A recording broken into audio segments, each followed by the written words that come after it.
Hello, my filthy little sinners, and welcome to the Innsmouth case. I have always been a fan of Cthulhu mythos. I'll admit that I got really into it recently, within like the past year. Whenever I played my first Call of Cthulhu tabletop game with one of my best friends, Nick. Honestly, an addicting experience. I obviously played Sucker for Love, which was also a Call of Cthulhu Lovecraftian experience. A comedy, horror, dating. It's quite the combination, and I look forward to playing the sequel whenever that comes out. And I also played the Call of Cthulhu video game, which was a delightful adventure, though I only saw Daddy Cthulhu once. I saw this game on the website. Let me bring it up for you real quick. Lurkit. It's sort of like a key mailer in which you can apply to get free keys for review, to play for content creation, and maybe spread the word around about the game and share your honest opinion. And I applied to get the key because I am a fan of Call of Cthulhu and Lovecraftian horror. So I looked at it and I thought, you know, a narrative, like sort of like a tabletop-y sort of experience, I would love. So that's what we're playing today. We're gonna try it out, and if I like it enough, and if you guys like it enough, we're going to have more than one episode, because I don't think we can beat it all in one night. I assume that it's a lot of text. This will be a lot of me reading. It's probably more of a auditory listening experience for you, the viewer, than it will be a visual experience, so I am sure there will be illustrations along with the words that I'm reading on the screen. So if you want to be here for that, or if you just want to sit back and listen to what is described as a comedy horror, then, you know, feel free to be all cozy and listen. All right, without further ado, let's jump in. I see there's dice here, so I'm assuming that there will be some kind of rolling like in the tabletop. New game. We are fans of the strange world of Innsmouth, but we recognize the problematic beliefs of H.P. Lovecraft. This game has been produced by a group of people who believe in inclusion and equality. That's good. That's good that they include that, because H.P. Lovecraft was a fucking dick. Your progress in the story will be saved at the end of each chapter. There are 35 chapters in total. At the end of a chapter, the screen fades to black and a green save icon appears in the bottom right of the screen. We recommend you always end the game after such a save point to make sure none of your progress is lost. Boston, 21st of September. I'm going to turn the music down a little bit. The last rays of sunshine filter through the blinds of your empty office. The pathetic stench of whiskey, cold cigarette smoke, and canned ravioli fill the air. The screeching tires and constant beeping of car horns out there on the street tell you that it's gone 8 p.m. People are on their way home, finishing their day. You should join them. You decide to stay at your desk. Your day was long and frustrating. You're running out of ideas on how to handle the calls of people who want money from you. A cold shiver runs down your spine as you flick through a pile of unpaid bills. On top of the pile is a reminder from your landlady. You're 2 months behind on the rent. The next one is a 3-figure invoice from a games company for in-app purchases. Okay, so this isn't too far back in the past. I'm used to most Call of Cthulhu being set in the 90s or later. Earlier. You tried to claim them as business expenses in your last investigation, but somehow your client refused to pay. Then there's a second reminder from your internet provider threatening to cut off your connection. You might take legal action, because without the internet, you can't work or live.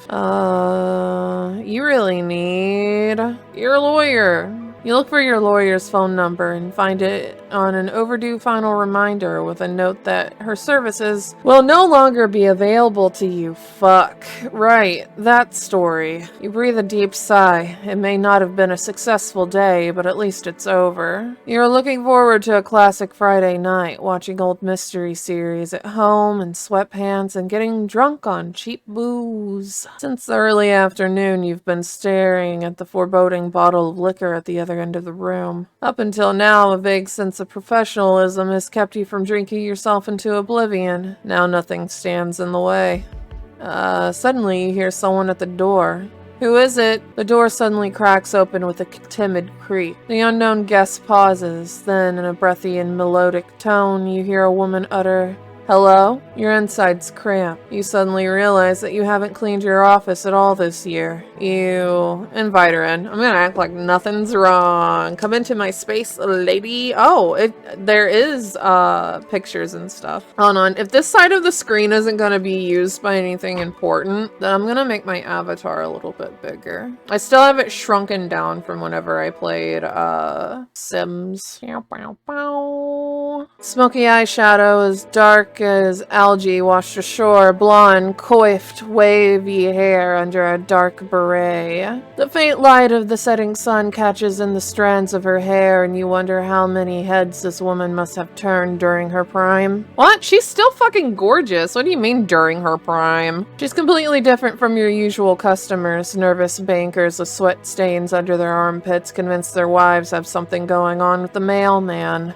Every move she makes is calculated grace. Smooth as an eel, she walks towards you and sits down on the corner of your desk. Which is a little bold without asking you first, but as a professional, you're not giving anything away. She seems to want to play the seductive damsel in distress. The quiet, amused voice of your subconscious is pleased that the stranger may be sharing your enthusiasm for film noir cliches. A far louder voice is surprised that this woman seems to think that a sexy pose and revealing clothes could win you over. And both voices agree that they don't like being manipulated. You don't think that the stranger perched on your table is trying to recover from a hard-working day as a lingerie model, and therefore you see no logical reason for her behavior. When she begins to speak, her voice is smoky and full of promise. "My name is Dahlia Marsh. I'm looking for a private investigator, and I was told you were one of the best." "You've come to the right place, lady. What can I do for you?" You sit back in your chair and fold your hands over your stomach. The woman seems a little irritated that her provocative behavior seems to have had no effect on you. She moves from the edge of her desk and sits down on the chair opposite you. Yes, I... As she continues to speak, the smoky seductiveness creeps back into her voice. "My name is Dahlia. I need help. It's about my daughter, Tabitha. She has disappeared." You're pulling out paper and a pencil. This is gonna be a walk in the park, a walk in the kidnapped kids park. "Well, when did you last see her, and where?" The woman puts on a fake smile. "We live in Innsmouth. It's a small port town north of Arkham." You frown. This is a bit vague. What was your child doing when you last saw her? What hobbies does she have? "Oh, you know, kid stuff. They run around and play with their yo-yos. That sort of thing." Does your daughter have any friends? She might be staying with classmates, sports club members, or anything like that. Dahlia silently shakes her head, not heads. We haven't gotten to the horror shit yet. "Very strange. You're about to ask if the girl at least had imaginary friends, but you hold back. What does your daughter look like?" "She's only 8 and the sweetest girl you can imagine. She's been missing without a trace since last week. None of her schoolmates have seen her and no one knows where she might have gone." She hands you a photo. "Look, this is my little munchkin. She's lovely." Good heavens, this is supposed to be a joke? Is that really the face of a child or a shoddy photo edit? Are you being filmed as part of a reality TV show? A bit of stomach acid and the last bite of lunch slowly but surely makes their way up into the back of your mouth. Swallow it.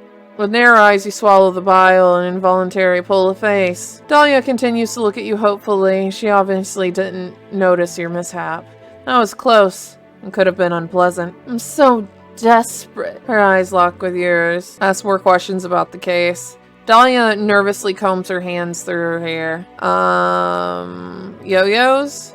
Hold on, yo-yos. Ring ring. Can you hear that? It's the 90s calling and they want their outdated toys back. Hey! Yo-yos are fun! I never quite figured them out, but on the times in which they didn't just like tangle up and absolutely get ruined, they were pretty fun. My cousin had this one with like, it was like resin and it had like a scorpion in it. I don't think it was actually a scorpion. I think it was like a plastic scorpion. As a kid, I thought it was fucking sick, you know? Anyway, Dahlia blushes. Normally, you would find this quite attractive, but the case of a missing girl beckons, and you're utterly unconvinced by the way this woman pretends to be a mother. Yeah, so like, cut the bullshit. Something's fishy here. You have a nose for this sort of thing. That's why you became a private investigator. Or to be more precise, that's why you took an online detective course.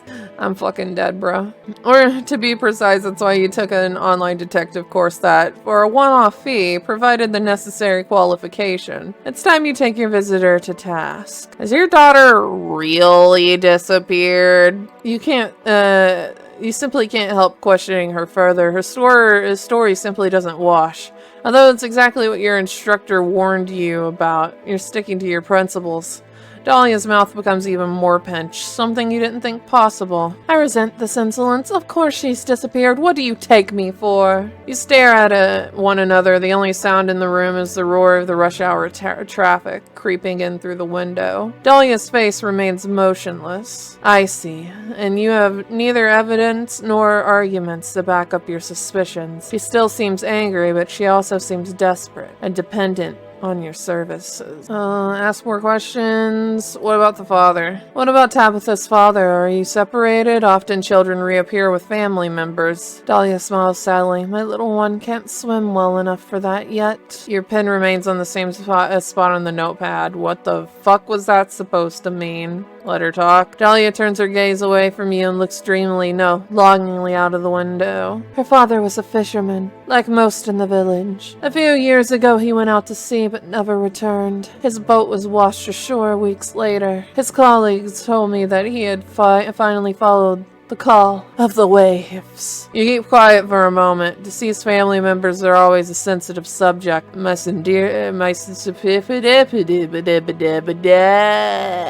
I can't talk. My sincere condolences. She seems calm. Oh, somehow I always knew that moment would come. I think my husband is in a better place now, and at some point, I'll join him. She's so dramatic. Take a closer look at Dahlia's outfit. Judging by her behavior and clothes, you never would have taken her to be a fisherman's wife.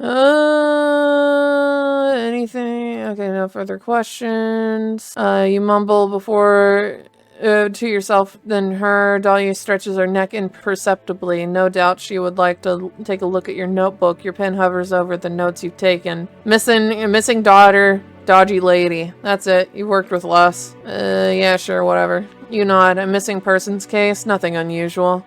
The conventional little girl runs away from home after reading her first romance novel. Usually they hide at the edge of the forest or in the library. She's been missing a fucking week though. Like, have you tried going to the police? That sounds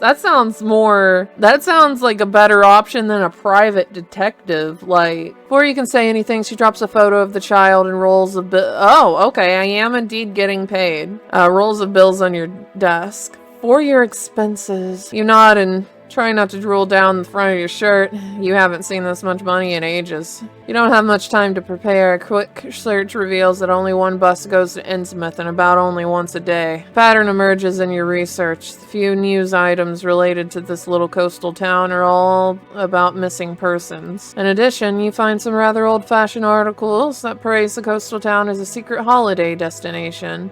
The best fish, untouched beach promenade, authentic fishing people are the reoccurring buzzwords. Dahlia has given you the address at which you're supposed to drop off her daughter as soon as you find her. She also wrote down her phone number on the child's photo. You take another look at the picture before you pack your things. The next morning you travel by bus. Boston, 22nd September. Your journey begins at a busy bus station.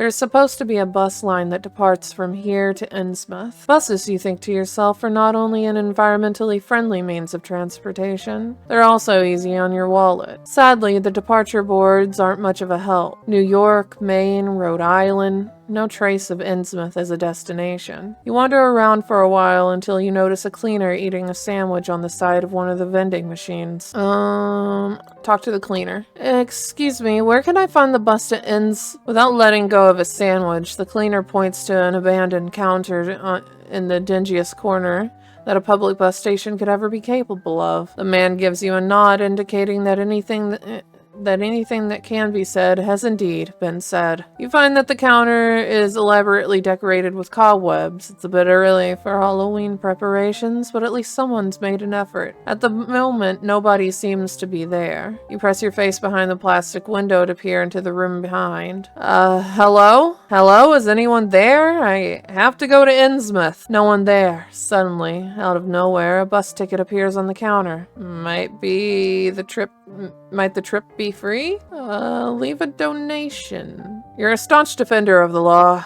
It goes without saying that you pay. You put a few coins in the bowl underneath the foggy window. Hopefully they won't be stolen by the next passenger. Even if someone were sitting behind the counter, you wouldn't be able to see him. It's just too dark. This whole situation is sketchy, and I wouldn't fucking personally do it, but I think I think the game will probably end, right? I think the game probably ends if you just reject it. Either that or she keeps getting pushy until you accept. That's usually how games like this are. I don't know. Maybe I'll go back later and see what that... You're distracted for a few seconds and suddenly there's some change on the counter. What's that in amongst the coins? A small golden fishing hook? How strange. Where's the bus hiding? In between the polished greyhounds and travelers stowing their luggage, saying goodbye and dropping tiredly into their seats, there's a kind of dumpster? A dumpster with windows and wheels? No. It's actually a bus. It's a bit on the rusty side, and even from a distance you sense the strange smell it emits. Is that sulfur? You're not convinced. How is this supposed to drive? In its vicinity, everything is noticeably quieter than the other bus stops. The people getting on show no sign of emotion. Nobody is trying to jump the queue here. Instead, the passengers move past the bus driver at the uniform speed. One after another, shuffling up the creaking steps. Each two-seater bench is occupied by individuals, as if they want to make sure not to come into contact with their fellow passengers. The sign clearly says Innsmouth. No departure times, no stopovers, just Innsmouth. Undecided, you're standing on the stairs of the bus. Talk to the driver. You stop, the passengers behind you wait patiently. It's impossible to make eye contact with the driver. He stares rigidly at his steering wheel. After all, he seems to be a focused driver. Excuse me, sir? No reaction. You look over your shoulder and still the people in line behind you remain calm. Show ticket? You hand the driver the ticket. No reaction. At least you can't make out a reaction. The lighting is poor and the shadow of his dusty driver's cap covers almost his entire face. You notice something strange on his neck, but you can't quite make out what it might be. You're standing in the door waiting for an okay, a nod, anything. The sulfur odor has increased. A queue is formed behind you, but no one is pushing or complaining.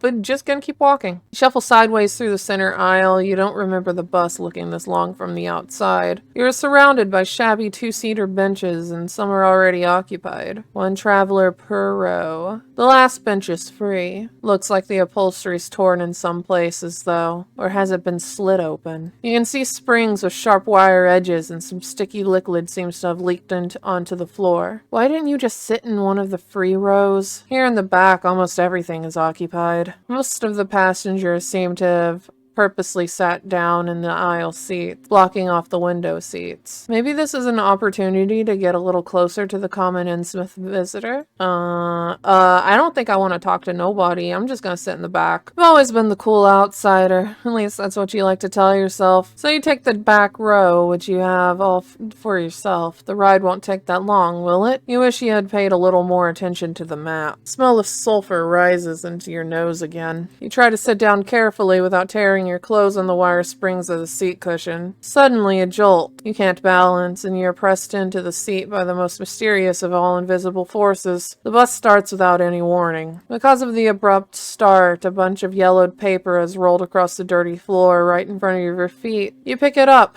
Look at that. A newspaper. Innsmouth Illustrated. From April of last year. How useful. Read the newspaper. According to a faded sticker, the subscriber of the newspaper was a certain C.G. Young. The Innsmouth Illustrated actually offers a lot of entertaining articles. All these features and listicles give you the impression that at the end of this trip, you'll find yourself in an adorable, up-and-coming tourist metropolis. A real insider tip. Read some more? You decide to read every damn article in this paper.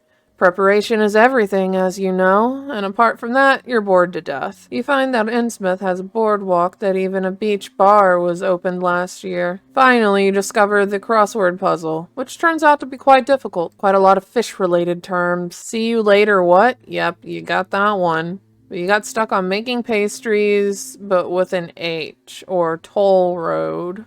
That's too difficult for you at the moment. And you throw the newspaper in the corner. Finally, your eyes close. The rest of the ride, you sleep peacefully. The bus leaves the country road and turns off at a wooden sign that says Innsmouth in red flaky letters. The journey continues rather bumpily along a narrow road littered with numerous potholes. In the distance, some houses are already visible. Seagulls circling the roofs of the outermost edge of the city. Slowly, all passengers take their bags out from under the seats and get ready. Look out the side window.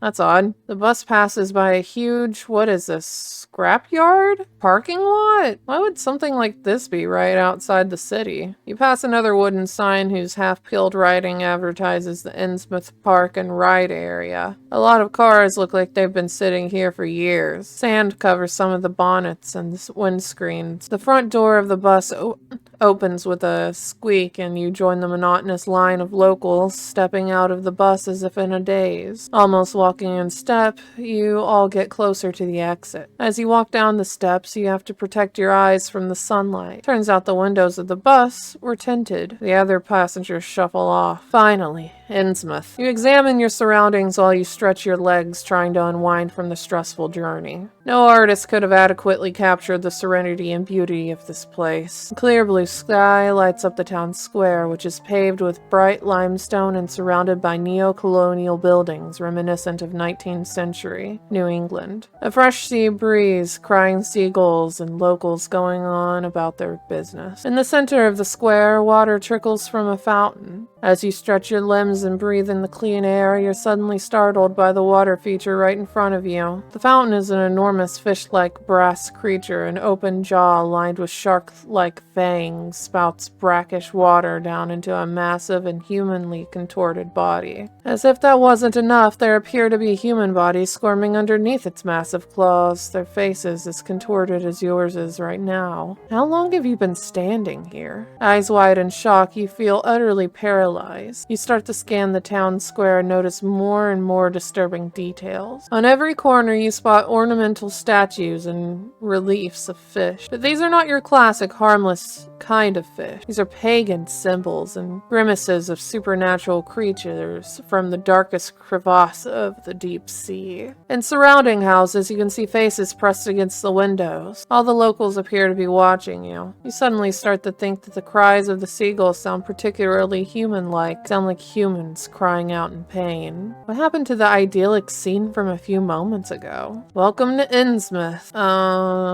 Okay. Turn around. Welcome to Innsmouth. How nice of you to visit. A small elderly woman waves at you from afar. She beams at you as if you were her long-lost grandchild. She seems very different to the boors you met so far on the bus into town. Her squealing shakes you out of your nightmarish panic. It's good to have you here.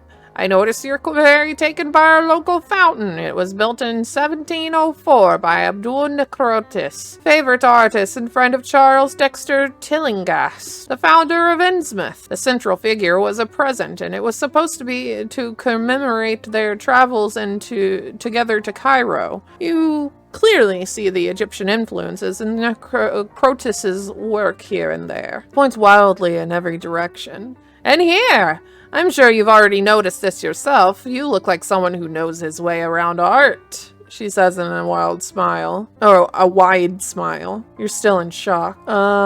She beams at you. Of course, I'm an art historian. She enthusiastically starts clapping and squealing, a small, plump person in a garish costume who finishes off all her sentences with a delighted chuckle. Oh, I noticed that at once. How rude of me. I haven't even introduced myself. My name is Muriel Pooping Place? They did say it was a comedy. I'm the director of the Parks Commission, chief tourism officer, and head of the welcoming committee. Ta-da! Behind Muriel, there's a ramshackle wooden information stand lovingly decorated with balloons. The colorful painted sign reads, "Welcome to Innsmouth." Muriel tiptoes over to her information stand and picks up a whole load of flyers and leaflets from the rickety display case. She looks down at all the paper in her arms and briefly shrieks with laughter. My goodness! Why don't you take the city map to begin with? You take the map and put it into your coat pocket. Would you like to find out more about our wonderful town, which has been awarded the East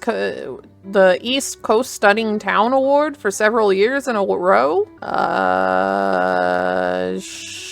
Sure. Muriel claps her hands excitedly and squeals. She begins unfolding one of her maps and points at 3 different locations in the town. The town center here should be the next stop on your trip. There's a lively up-and-coming shopping district in Innsmouth, and since May, our local fountain has even had real running water. Real running water. That's exciting. That's real exciting, ma'am. Muriel starts waving her index finger at you. I know what you're thinking. This town is being too showy for its own good. But I can assure you, we've all kept our feet on the ground even after the whole thing with the East Coast Stunning Town Awards. Her finger now points to a different area on the map. The old town of Innsmouth is completely preserved. You'd think nothing was ever done to the facades of the old houses. Within 4 miles of here, you won't find any new builds. That sounds like a safety violation. Your face has unwillingly slipped into an expressionless mask due to the sheer boredom of it all. And then Muriel points to the coastal line on the map. The amazing beach promenade, a dreamy beach with a bar that serves all the drinks your heart desires. I hope you brought enough stress with you, because at the beach, pure relaxation awaits you. I'm not gonna be rude. Thank you ever so much, ma'am. Muriel seems delighted. Nothing gives me more pleasure than ensuring visitors have a great time in our pretty little town. Will you be staying for a few nights? I can only recommend staying as long as you can. There's just so much to see. Trust me, by the end of your stay, you won't even want to leave. It's a short trip. Oh, what a shame. Muriel's enthusiasm quickly faded from her eyes and she drops her hands, which are still holding colorful flyers. Hope you find what you're looking for.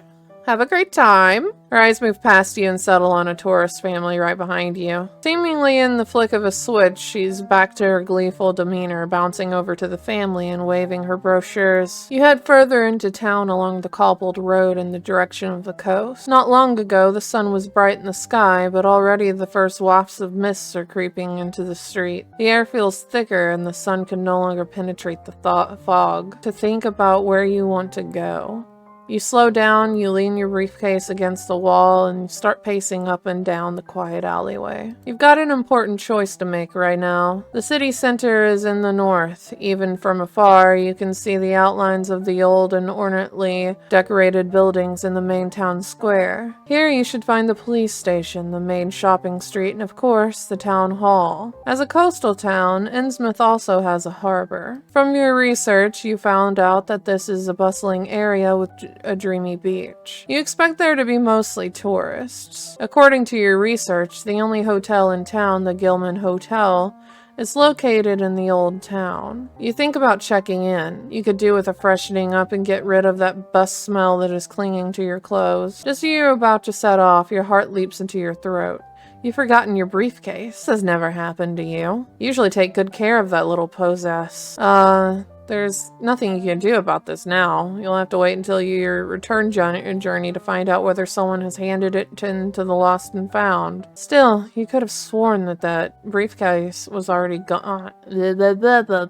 Gone when you got off the bus. I'm gonna go to the hotel. You recognize its roof from afar, and after a long walk, it is now before you in full splendor. The Gilman Hotel. At least it's easy to see that it must have once been a gorgeous building. The hotel resembles an old English country estate, but in its present state, it would be suited as the setting for a very predictable film about teenagers and chainsaw killers. Wild and withered ivy has a firm grip on the walls and obscure the details of the richly decorated facade. A gallery of gargoyles melted into unreal shapes by acid rain and acidic pigeon droppings line the roof. The many window panes have been neglected for years. Only in a few places has a small area been wiped clean in order to see outside. There are 2 cars in the parking lot, a vintage car with large rust spots and a large gray van. Kind of van you've always been warned about as a child. Inspect the cars. You look around again to make sure that the people who own the cars aren't hiding somewhere with their shotgun at the ready. The coast is clear. First you walk over to the antique car.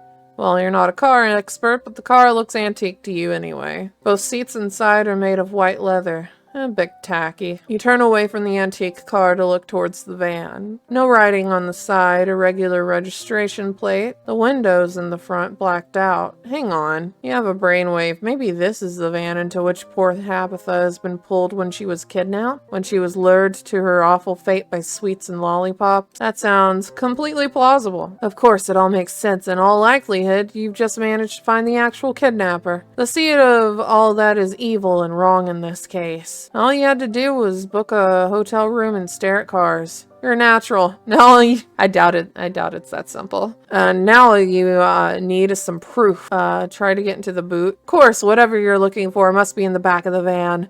Excitedly, you walk around the van. Sadly, the door is not open. That would have been truly lucky. Full of optimism, you try the handle to see if the door is left unlocked. There's noticeable resistance when you turn the handle. Damn, you won't get into the car without the key. I'm not gonna smash the window. You stayed in this parking lot enough. You don't want anyone else to call the police on you. Maybe you should go in and book your room. You really hope the inside of the hotel has been looked after a little better than the outside, but you're quickly disabused of that notion. The massive wooden door is difficult to open. Shouldn't the staff be doing this anyway? With a loud creaking sound from the hinges and an exhausted puffing and panting on your part, you manage to open the door and enter the lobby of the Gilman Hotel. You wonder if guests are even welcome in this place. The room is sparsely lit. There are impressive chandeliers hanging from the ceiling, which, if working, would perhaps not quite give the grand hall back to its original splendor, but at least convey more warmth. Your first steps tell you that there are rotten floorboards hiding under the thick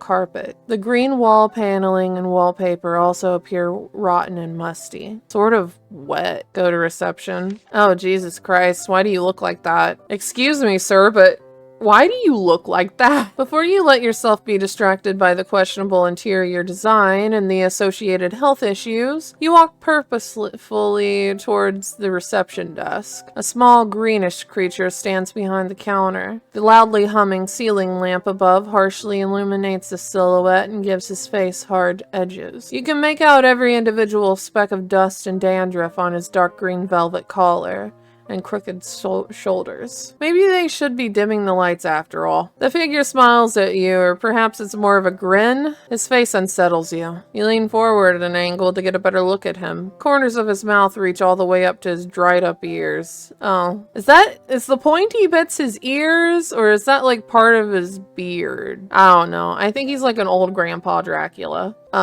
His smile looks a little looks like it's painted on. His beady eyes lie deep in the cavity of his skull and seem to stare into opposite directions. Has he even blinked yet? And on top of it all, he smells funny. How may I help? You're startled and take a step back. Welcome to the Gilman Hotel. My name is Cornelius Gilman III.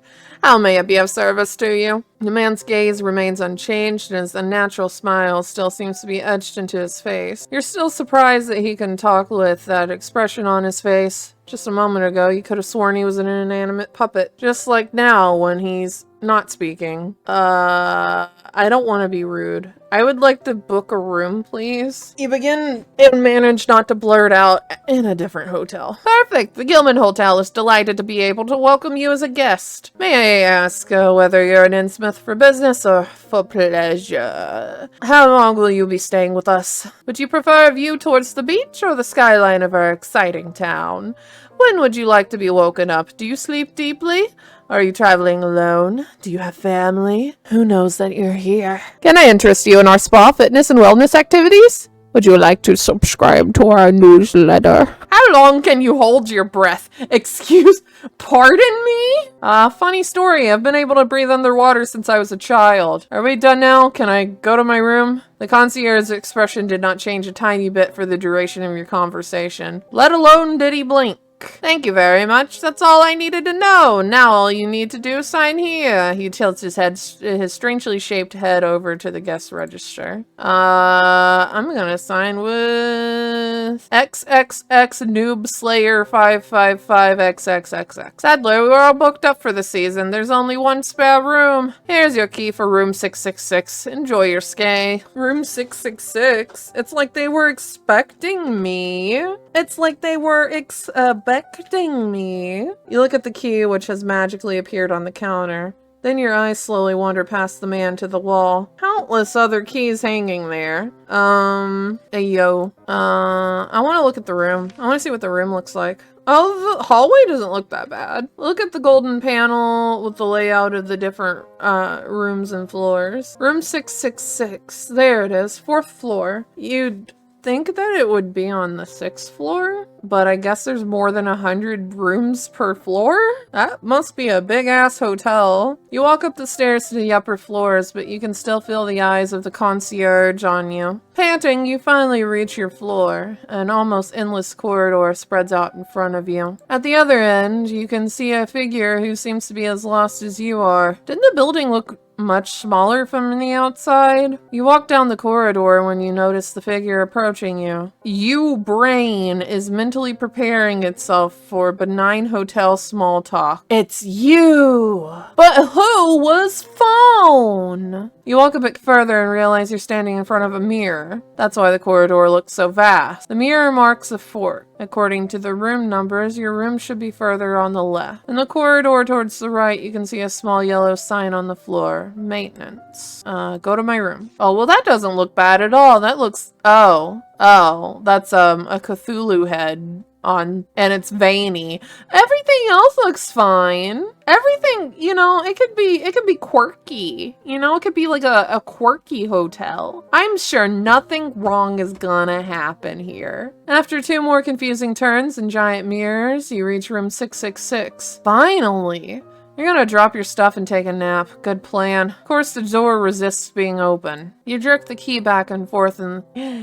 jerk. Until you hear a satisfying click sound. A smoothing warmth hits you as you enter the room. Immediately, the synapses of your brain switch into energy-saving mode. The trip to Innsmouth has probably taken more out of you than you thought. You don't even notice the rest of the room. Unpack. That's right, you're supposed to do something else. A little girl needs to be found, and the reward for it needs to be paid into your bank account. It's only when you march to the closet that you realize you have nothing to unpack. After your briefcase mysteriously disappeared, all you have left is a very basic survival kit.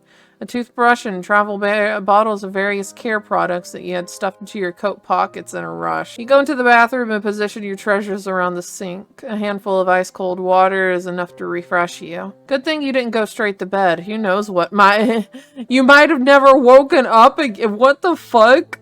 Now you feel a little bit more refreshed. You leave the bathroom and survey your tiny kingdom. Your place is furnished only with the bare necessities. Your bed is flanked by a chest of drawers. You mean a chest of drawers? You got drawers? At the window there is a desk with curved ornaments, and next to the bathroom door there's a huge, massive, dark wardrobe which extends all the way up to the ceiling. The yellowing floral wallpaper is slowly detaching itself from the walls in some places, and on the wall you can see a range of paintings with elaborately decorated frames. What do you do now? I'm gonna look at the picture. pictures. Since this room has not been equipped with a television, you're left with art as your only entertainment. The first picture shows a ship in a choppy sea. The motif looks familiar but pretty. The impressive fight for the small ship against the huge forces of nature. Half hidden in the background, you can see a small spot of light. You have to squint and walk up even closer to make out a lighthouse. Even some elements of the town are invisible. Could this be Innsmouth? You turn to the next picture and immediately take a involuntary step back. You're looking at a grouchy, weather-beaten man, the embodiment of a sailor, complete with a captain's cap, a full gray beard, and a thick black coat collar. The painter of this work opted for a frontal perspective rather than a more advantageous side angle. His head slightly raised, the man's piercing gaze seems to be fixed on something in the far distance. A small spark of light drowns in his sinister eyes. Odd choice for hotel room decor. The third and last picture hangs on the adjacent wall. An idyllic view of the beach on a quiet day. A pair of lovers with their backs turned to the viewer. He is wearing a white shirt. She is wearing a yellow dress. The two of them are in an embrace on a sand dune and look towards the horizon. This image fills you with a profound sense of calm. Open a window. After a day out and about investigating, you have no desire to return to the stuffy room tonight. At least open a window to let some fresh air into the room. The window lock is unnecessarily complicated crank that you turn around aimlessly for a while until you understand how the mechanism works. Okay, now leave the room. I'm gonna explore the other hallway. You're now reasonably refreshed again and ready to face the town. Armed with only your wallet, your mobile phone, and the photo of the little girl, you step out into the corridor and lock your room door. You turn right at the first fork and then left, right? Wait. I can't go to the other hallway. Anxious to get out, you suddenly find yourself at a dead end. After trying a few left-right combinations, you finally find the golden sign on the wall, which shows you the way to the stairs. As you walk down the circling stairs, you look at the reception on the first floor. The eerie, almost mechanical smile of the concierge greets you. It's as if he has nothing better to do than watch your every move. I'm gonna go talk to the concierge again. Nothing much has changed at reception. A voice emerges from behind the concierge's clenched teeth. I hope you're satisfied with your room. Book wellness session. This wellness offer, Caligula, the concierge offers helpfully. Naturally. Today must be your lucky day. Today's program starts in 5 minutes. Would you like to reserve a spot? Oh, he lifts his arm without actually looking at the gold watch. Reserve. You take a moment to turn on your own access and let out the fundamental emptiness of the hotel sink in. Definitely. Fabulous. I'll arrange everything. The tour bus is already outside in the parking lot. Our wellness specialist Ezekiel is waiting you. Okay. Let's fucking do it, bro. Concierge was right. In the parking lot there is a rusty little bus that could hold up to 30 people. In irregular intervals, the bus coughs out puffs of black smoke. From a distance, it looks as if the car is only held together by dirt and rust. You assume that at some point the bus did have a color. Way back when the earth was young, the old gods reigned supreme. You might be a little bit right about the old gods thing, you know? The windows are dirty and steamed up from the inside. You can make out a few silhouettes in the bus, but it's definitely nowhere near half full. This is going to be a very exclusive wellness program. A man with a strangely deformed face leans against the open door to the bus. He smokes a cigar. A photo of him could be printed on a cigarette packet as a warning to keep people from smoking. He is wearing a green shirt which has a squiggly G embroidered on the left breast pocket. As you look at him up and down, he blows out smoke. It's just as black as what's coming out of the exhaust pipe. This must be the wellness expert, Ezekiel. Holy shit, why does he look like a fish? Why do you look like a fish, dude?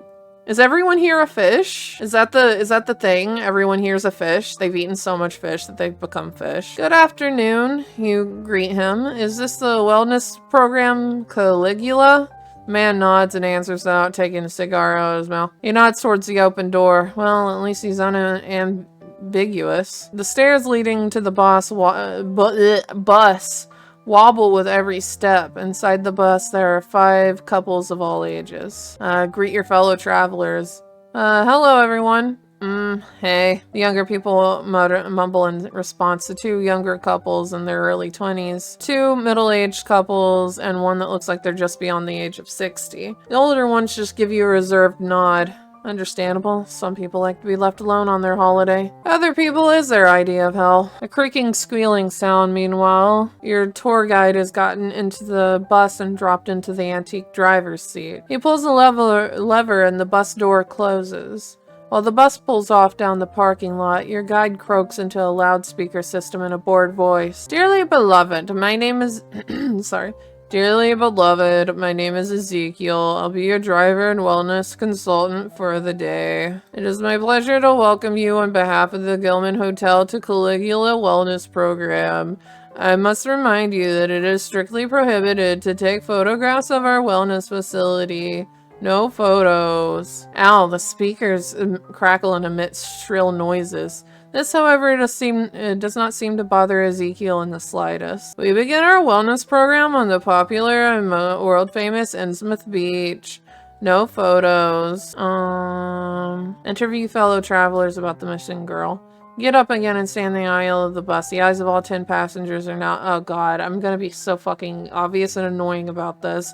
It's like everything that I fucking do automatically rolls like a crit fail. You take out the photo and hold it up and walk slowly down the corridor door. This girl here disappeared a week ago. There's a chance she's still in Innsmouth. I've seen her. Yeah, me too. I think I've seen her too. What? 3 people have seen her? The tourists take a closer look at the picture again and nod vigorously. Saw her downtown, in a pedestrian zone. Can you be more specific? To giggle happily, we tried a few games in the arcade. She was walking around there. Must have been early afternoon. She spent most of her time where the mean games are. Mean games? You don't quite know what she means by, you know, shooty kill. Oh, you agree with them. Yeah, real awful, you say to yourself, but something inside of you dies. You keep to yourself the fact that today's computer games are an exciting new medium, which put even the most expensive blockbuster movies to shame. We had this kind of conversation before, and you've decided that your time is simply too precious for it. How do I find the arcades? When you stand in the town square with that big creepy fountain, you'll be able to see a shopping street, the woman explains and makes a somewhat unclear gesture. You have to walk down the street, and at the very end you'll see the archway. There are lights on it and everything. It's done up retro style.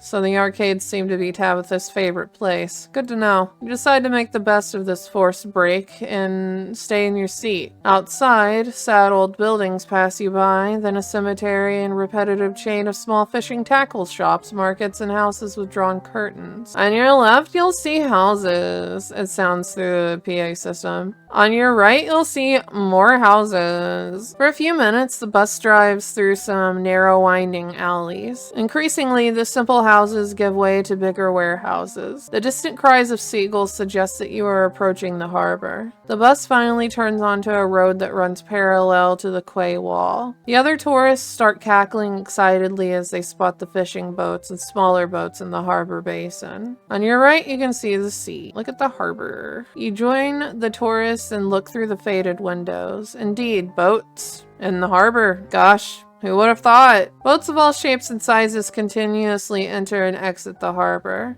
Nuts upon nuts are being emptied into big freezer boxes. Local trades are being sealed with handshakes, and at the end of a wide headland, a huge lighthouse watches majestically over the bay. Traditional sailing boats of this type are not seen that often nowadays. The sailors from Innsmouth do not seem to have much time for engines. They really seem to know a thing or two about seafaring. No sooner has this semblance of respect for the weirdos formed in your mind than the figures at the pier turn towards your bus and stare after you. No matter how capable and skillful they are, they remain creepy. The bus leaves the paved road and goes down a narrow gravel path and leads directly to the beach. A faded sign shows the way to Innsmouth Beach Bar, which is actually just a wooden hut surrounded by mostly empty deck chairs. With a jolt, the bus suddenly stopped. You've come to the end of the gravel road. Final destination. Everyone disembark now. Ezekiel's bored voice comes from the loudspeakers. The front entrance opens and the driver shuffles calmly down the stairs. Final destination. You just gotta love these people. One after the other, your travel group gets out of the bus. In the meantime, your wellness expert has lit up another cigar. The Gilman Wellness Program is best enjoyed in our Caligula feel-good bathrobes, which are available in our beach cabins. Strict dress code for hygiene reasons. He gestures limply to some crooked wooden huts flanking the path to the sandy beach. In our beach cabins, you'll find everything you need. You can lock up your clothes there. Oh, how lovely of you, coo the tourist.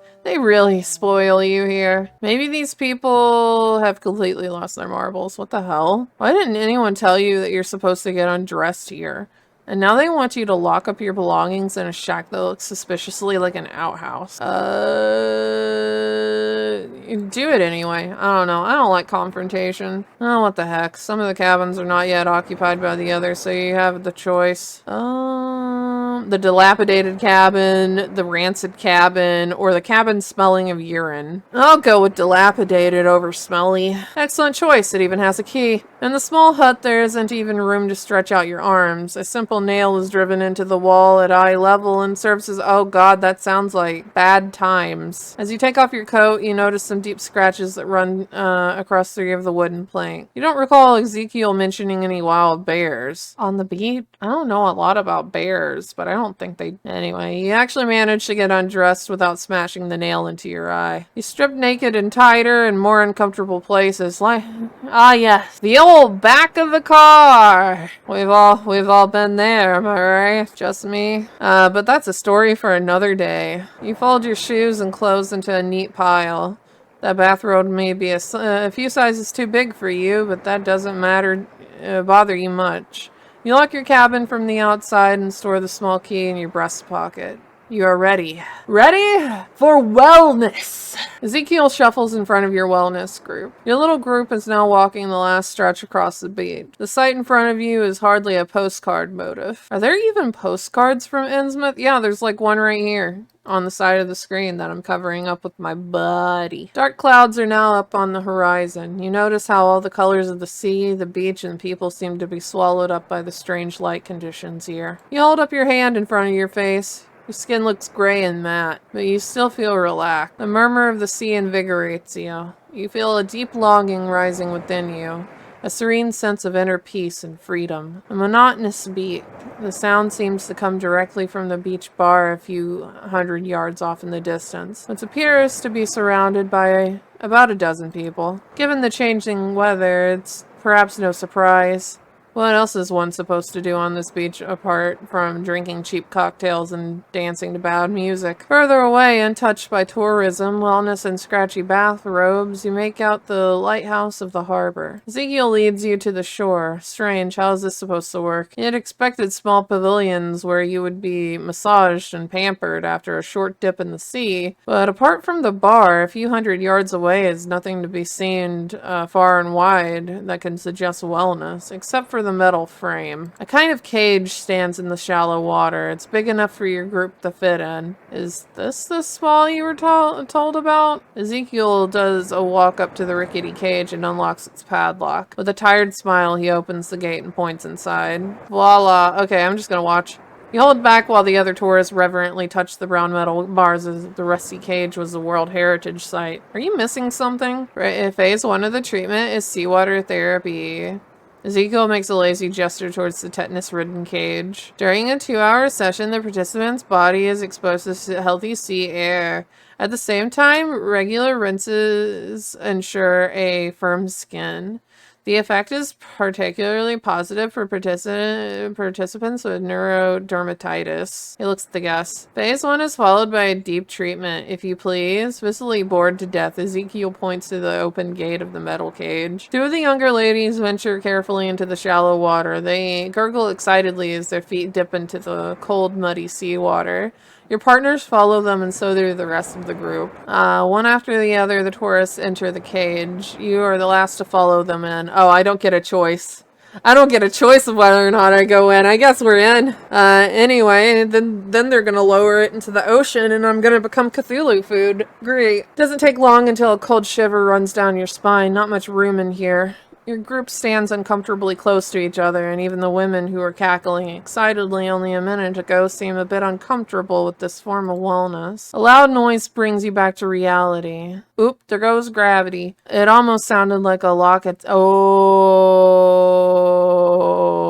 I think I might die. I'm in danger! This is confirmed when you turn around. You see how Ezekiel takes a step back and lets a set of keys disappear into his pocket. Studies have shown that rest and relaxation massively increase the effect of therapy. Hang on, luck? If you're always skeptical about new experiences, you'll never have any exciting holiday stories to share. Unless you turn to tell crazy stories from your trips. And it's true, you already feel more invigorated than you have in a long time. The sea air cleanses your lungs, the seawater cleans your toes. The whole sky is now covered in gray clouds. Seagulls circle on the horizon as if weightless. You cherish the moment.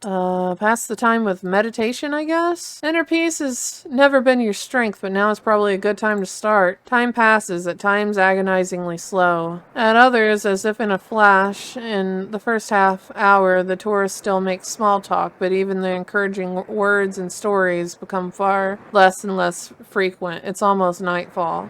The sun is about to disappear behind the roofs of the town. The light of the sun drains away, and with it any residual heat. The only constant is the sound of the waves and the steady rise of the sea level. By now the water reaches up to your knees. Two women from the group seem increasingly concerned. I must say, it's getting really cold. How much longer is this gonna take? Calm the group down. It can only be a matter of minutes until Mr. Ezekiel comes to take us back to the bus. The two women give you a grateful smile, and the others nod to you hopefully. Soon we'll be under a hot shower. You have no idea if this is true, but the atmosphere inside the Iron Dome relaxes a bit. Not only do the couples nestle into each other, but the whole group moves closer together, so as not to give the icy wind quite so much room to attack. You join them. There's no reason to be ashamed of wanting to survive. Even animal packs are clever enough to huddle up to each other during winter time, and you are certainly not dumber than an animal. You awkwardly take a couple of steps towards the others. They let you into the group. With a gentle smile, the older lady rubs your arm. And then we have an orgy. No? Okay. Another hour passes. Without actually saying it out loud, your group has given up hope that Ezekiel might return. Their tired faces and shivering sunken figures let you know all you need to. The men make several more attempts to break the lock on the bars, but even though the metal bars look old and rusty, without a tool there is no chance. In the end, their attempts only lead to more despair. You look at the sea. You look out to the sea through the metal bars, but you're not quite sure what you're actually looking for. The light of the moon illuminates the night almost as if you were standing under a street lamp. On a stage, in the limelight, the sea level has continued to rise. The water reaches your hips by now, and the waves come and go. The horizon is infinite blackness. You remember the lighthouse and start to wonder if it has ceased operation. Another man-made source of light would be a small comfort in the freezing cold night, but there is nothing there. What was that? The elderly lady suddenly shrieks. She tears your group out of its communal experience of self-pity and shivering. What do you mean? Her husband gives her a reassuring hug. There was something out there. Trembling, she points into the direction. Oh yeah, we're definitely about to get fucking killed. Trembling, she points into the, oh fuck shit. Curiously, they press themselves against the grid to get a glimpse at the something. Could it have been the driver? Someone from the Coast Guard? I saw something, but it wasn't human. It was big and had huge eyes and claws and teeth. Sharp teeth. The group exchanged glances. One by one, they step back from the bars. The short-lived hope of finally being rescued from the cage is given way to something else. Her husband mumbles gently and strokes her cheek, but the gesture does not help to appease the woman. She abruptly pushes him away as far as the narrow cage allowed. This was there. It was there and then it was gone. The woman seems to be resolute. I believe her. Maybe her mind was playing tricks on her. What if she saw a shark or a... Damn, he really should have paid more attention to this underwater documentary. Still searching the horizon. Ah! The younger couple scream in unison. Panicked, they press themselves against the bars, then against each other, and then against the rest of the group. Their eyes are searching the water. There! There was something slimy on my leg. Oh, Cthulhu Daddy. Cthulhu Daddy? Ooh. Maybe it was a small fish. They swim in shallow water too, the elderly man says in order to calm the group again. If anything, I'm rather surprised we haven't had a visitor before. You admire him for his effort to lift the mood, but no one pays any attention. What was that? Several people in the cage shout. Was this a shoal of fish swimming around your legs? There. Something slippery wraps it. Oh, is it tentacles? Cthulhu Daddy? Ayo? Ayo?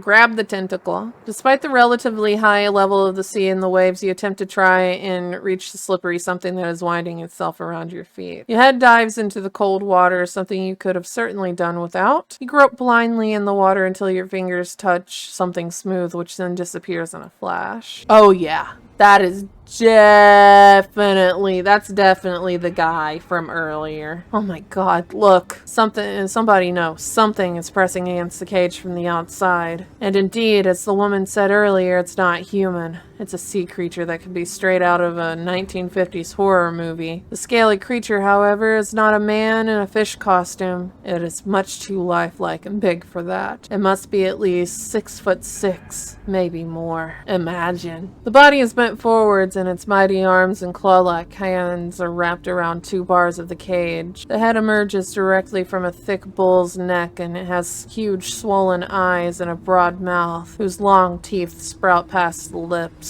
The head of the thing looks like a goddamn fish, of the kind that are said to live miles below the sea level in deep trenches. The only saving grace is the fact that the weak moonlight leaves some parts of his body in uncertainty, so we can't see his fishy dick. The group has quickly moved on to the other side of the cage. The gaze of the thing wanders over worried faces. His throat gives off a sinister rumble.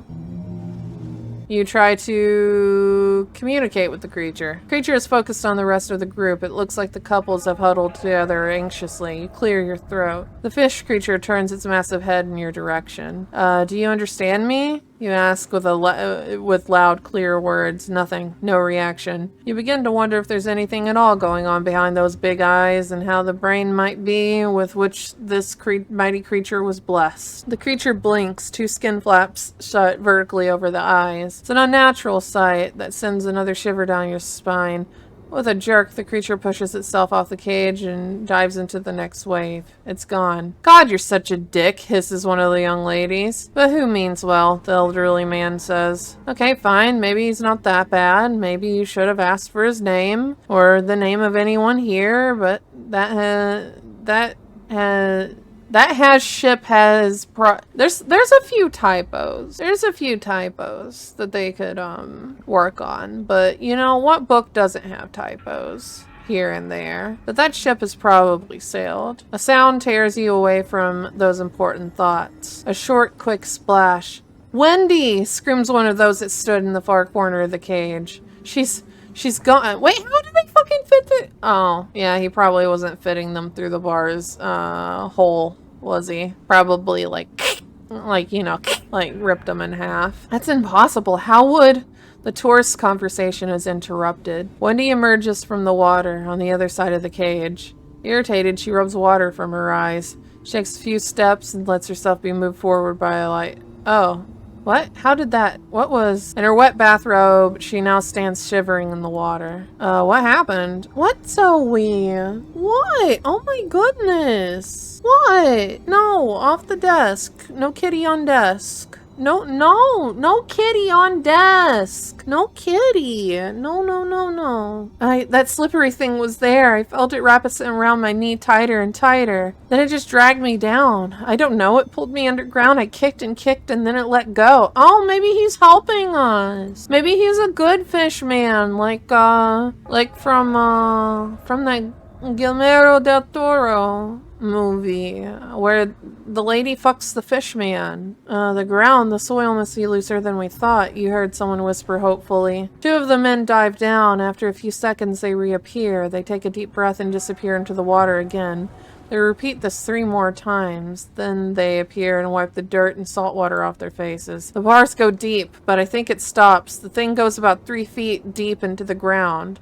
3 feet. That sounds doable. Climb onto the cage. Good idea, says someone appreciatively. Finally, someone recognizes that you're full of great ideas. Wendy trudges through the water back to the metal scaffolding, and after exchanging kisses with her lover, she actually manages to climb up onto the cage. Exposed to the rough wind, she sits shivering on the metal bars. Wendy curls into a ball. No, Zoe, no cat on desk. Wendy curls into a ball and claws her hands into her wet bathrobe. You can't really see her face through the metal bars, but the young woman seems to be in shock. She's shut down. At least she's safe.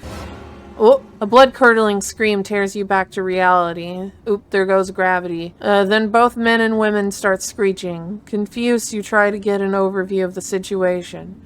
Your group inside the cage has been decimated by one more person. Oh God, Alan! A young man cries. Everyone presses themselves against the metal bars. For a moment, the hope to see the man emerge from the water like Wendy lets them forget the danger they're in. Curious and overwhelmed by the situation, you join in. You look out into the sea. You don't have to wait long. Something slides around your cage just below the water's surface. Comes up briefly, but you can't make out much amid the foamy water. The only thing you do notice is that it's bigger than the creature that paid you a visit earlier. Maybe this time it was a fish? Never thought that one day you'd long for a shark. Ah! Startled, you turn your gaze away from the water outside. A young couple has disappeared right from your midst. The remaining 3 women and 4 men cling together, their faces distorted into grimaces of pure horror. Go up to them. One thing you definitely do not want right now is to be alone, defenseless, wordless. Wordlessly, you move closer to the group in the waist-high water. To your relief, nobody says anything as you snuggle up to the other freezing bodies in the far too thin bathrobes. A big jerk shakes the group as a woman is pulled down into the water, and her boyfriend, who is clinging to her, is dragged down along with her. The dozen people have shrunk to about half. You realize you have to act now. Cling to the metal bars. This stupid cage must be good for something. When those things come for you, you're going to make it as hard for them as you possibly can. You put your fingers around the iron bars. The metal is cold, rusty, but also surprisingly grippy. The cage is not very high. Fuck shit. I didn't mean to click. Underneath, the waves splash against the bars. Attempt to climb up. You attempt to lift yourself up and climb the metal bars. Works out straight away. Your grip is firm and the panic provides you with plenty of adrenaline. Like a monkey, you climb up onto the upper bars. Wendy, who has been sitting lethargically on the top of the cage the whole time, now comes to again. Her trembling fingers touch yours gently.